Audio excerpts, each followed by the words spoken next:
Big Biz Show is on the air. As we move from the Manhandler Hungry Man dinner to Tron, Sully and Costa on the air. Nice job. So, God, didn't that bring you back to the days of Emergency? Oh. Hey, Dixie. Oh. Remember Dixie in Emergency? Remember that? Emergency was on Friday nights. That Emergency was so good. One Adam 12 and then Emergency. Yep. Back to back. That's right. John Gage and Roy. Yeah, John Gage and Roy. Were the paramedics. Yeah. Yeah. And what about, and who were the One Adam 12 was what? Marty Milner, who, by the way, went on to a fabulous radio career on a TV or a radio program, a paid radio program. In other words, he paid to be on the air at first on the weekends on Mike's station called Let's Talk Hookup. Have you ever heard of Let's Talk Hookup? No. The fishing, it's talk radio about fishing. Wow. And it's almost like as good as Brian Main, who does Brian Main does the voices for BizTV. Yeah. Like, hey, it's the Big Biz Show. Not our intro, but for all of Big Biz's voiceovers. Yeah. Brian Main, who hosts a show called Garden Compass. Yes. Yeah. And he was with, and who was the fellow that had it for years and years and years? Bruce Asakawa. Asakawa was a nationwide famous gardening guy. Absolutely. Let's do talk radio about gardening. It's like doing talk radio about golf. Okay. Now listen, nothing. I mean, gee, I wonder if anyone's ever done that. Do you know how Mike and I met? Just like Mike's. Here's Mike's fantastic idea. Here's Mike's idea. So first of all, I'm out of nowhere, and we go to #1 in this crazy thing called the Big Ass Biz Show, which is the name of the show at the beginning. Yes. I was a guest on a local radio station. They said, "Would you like to do your own show?" I said, "As long as it's after the market hours." Right. And I started this sort of banter in business, and it was called the Big Ass Biz Show. And then they later made me change the title to Big Biz Show. It happens. But we were on a real upswing, and this is 1992 or 1990, something. It's been a long time. Such a long time. When did you start there? Yeah, it was in the 90s. Yeah, yep, so same time. A couple years in, Mike says, "Hey man, I lost my co-host. Did you do anything for the next hour? I've got a golf show that I'd like to do. Goes from 9 p.m. to 10 p.m. on Friday. Should be a big hit." Thank you. I think we spent an hour talking about how much money we think golfers make. Do you remember? I don't even remember. I remember us doing the program a couple times. I don't remember what we talked about. All I can remember is that you saved my chili in a way that I was, for the rest of my life, beholden to you because I was in it. And it would embark a journey, ladies and gentlemen. That's right. Of me saving Mike's denizens. Time and time again. Thank you. Yep. No. It was all a scam. Speaking of scams, my good friend Steve Weisman is a nationally recognized expert in scams, identity theft. He's written how many books? 12 books, Mike? Yes, 12 books. His website is what again? His website is scamicide.com. Which, by the way, and I'm not just saying this, we were, and God rest his soul, Rusty Nails and I had him on as a guest. He's got to be going on 15 years on this program. But we were the ones that said, you got to put together a clearinghouse, and he did, and it's used by millions of people. Mm-hmm. If you go to scamicide.com, every single day there's a scam of the day that he writes about, and then there's everything else. Joining us once again, Steve, JJ Weisman. Steve, how are you, bud? Terrific. Hey, you got a great band there. Thank you. You should, yeah, we should. Yeah, we need a good. Don't we need a good attorney out there to represent us? I know a guy in Boston. Hey, Steve, let's talk about. There's one thing we used to talk about all the time, and we're going to start doing again, is the scams that are happening based upon recent news. And one of them that you brought out to us many, many years ago is the charity scam. Anytime there is a group of victims, Ukraine, for example, comes to mind. Most recently, the earthquake in Turkey comes to mind. There's going to be people out there that are going to get in the way of real charitable organizations and have their hand out, and they're going to pull at your heartstrings. Sarah McLachlan's going to sing, and you're going to start paying, but you're not paying to the people you think you're paying. Talk about what's going on right now. Yeah, actually, even going back a little bit, you mentioned Ukraine. There were a lot of them in Ukraine. My favorite of the scams was a video on TikTok, and they were trying to get people to give.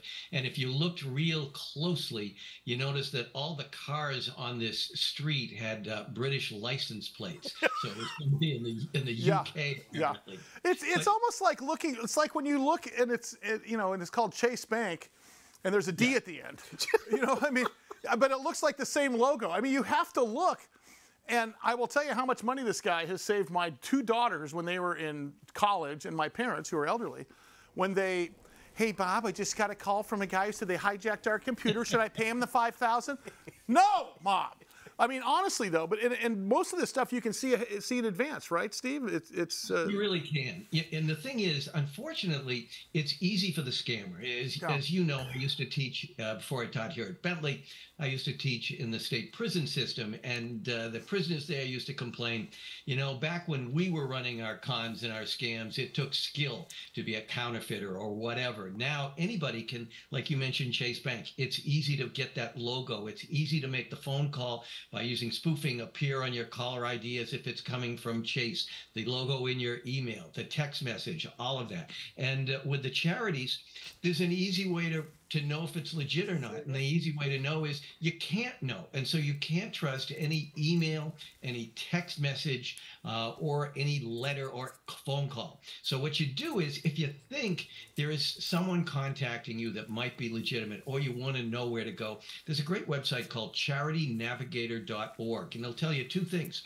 One, it'll give you whether that charity contacting you or the people saying are legit. But second of all, it will also tell you with the so-called legit charities how much of what they're collecting actually goes towards the charitable purposes. So, right now, a lot of people want to help in regard to the Turkish earthquake, and they had another one recently. So you can go there and you can find some good charities. One of them is called Direct Relief. Another one's Operation Blessing International, and find someplace that you can help. You can make that difference. Hey, so when we get emails regarding things like the Geek Squad renewal scam, or we get a text message from Amazon when they say your account, and they're spelling account with ACOUNT. No, there's 2 C's in account. Literally on the text message, it's misspelled. And what are we looking for? It's more than just typos. You've got to dig a little bit, don't you? I mean, sometimes you have to go to the actual website and find out if it's real, right? Yeah, and the thing is, like you said, you're going to get emails like the Geek Squad renewal that so many people get, and Amazon. The chances are you're on Amazon, and so when you get something that appears to come from Amazon, you may trust it, particularly if it tells you there's some kind of an emergency. So the first thing you do is you look at the email address that is sending it, because sometimes what they do is they're pretty lazy, and they will use botnets. They will hijack what they call zombie computers, a botnet of computers, to send this out. So you're getting an email that's supposedly from Amazon support, and it comes from some guy in Texas. You know that's a scam. Yeah. The other thing is, you're right. A lot of these scams come from foreign countries. We seem to make a joke of it about being Nigeria, but it is true. A lot them come from Nigeria. It was called the Nigerian letter scam. I mean, that's where it came from. The Nigerian letter scam was the name of the one that said, hi, we are being held hostage or something, or my grandfather died or something. He's got $1 million coming to you. And I will tell you, there was a documentary, and they should play it on Netflix if they could, where a group actually traveled there to tell them they wanted to hand them the money, to kind of show who these guys were. And apparently it's going on in every single city. Hey, real quick, I want to talk 2 things. The Facebook Marketplace scam involving Zelle. Zelle's an easy way to send money, safe way to send money from your bank versus PayPal versus Venmo. Talk about what's going on with Facebook. That's a scary one.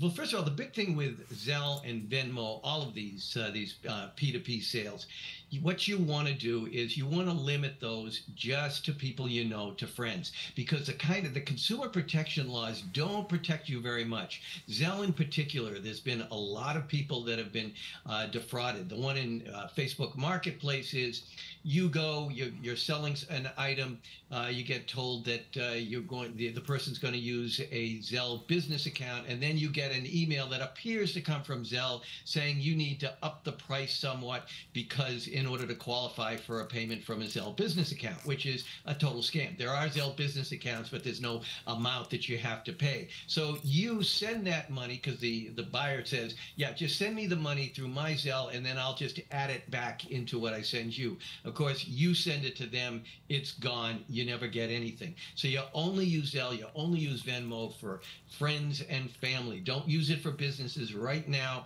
although they're talking about putting in some federal legislation and new regulations to protect you. You don't have a lot of protection from fraud. Steve, we're all out of time this week, but next week I want you to come talk about Publishers Clearinghouse, because Publishers Clearinghouse is not a scam. Thank God. But people that are being contacted by scammers are using the Publishers Clearinghouse name, and that's an issue. We're going to talk about it. Steve, thank you so much. Steve, JJ Weisman, scamicide.com. More Big Biz coming up.